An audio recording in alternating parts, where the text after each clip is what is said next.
Bonjour à toutes et à tous et bienvenue dans ce cours de cuisine dédié à l'exploration de trois ingrédients fondamentaux de notre gastronomie. Aujourd'hui, nous allons lever le voile sur les abats, les abattis et l'abricot, des produits souvent méconnus mais pourtant si riches en saveurs et en possibilités culinaires. Notre objectif est clair, vous aider à comprendre la classification de ces produits, à maîtriser les secrets de leur fraîcheur et à découvrir leurs meilleures utilisations en cuisine. Nous allons structurer cette session en commençant par les produits carnés, avant de conclure en douceur avec le fruit emblématique de l'été, l'abricot. Commençons par les abats. Mais qu'est-ce qu'un abat exactement?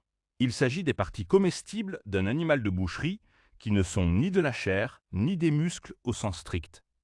On les distingue en deux grandes catégories, les abats rouges et les abats blancs.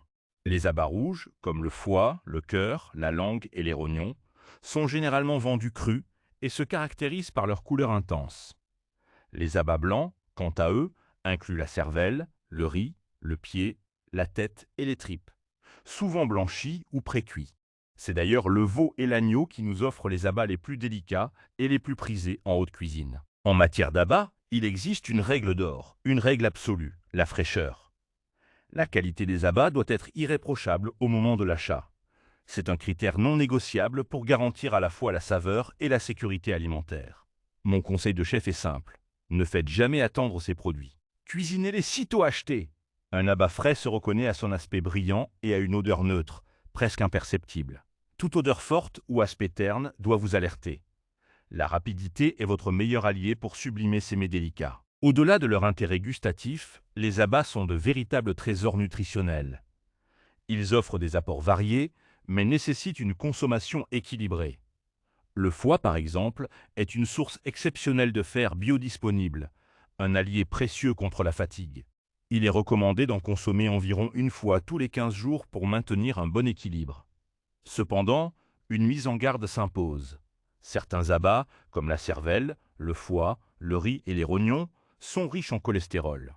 Une consommation modérée est donc conseillée, surtout si vous surveillez votre taux de cholestérol. L'équilibre est la clé pour profiter pleinement de leurs bienfaits. Passons maintenant aux abattis, ces trésors cachés de la volaille.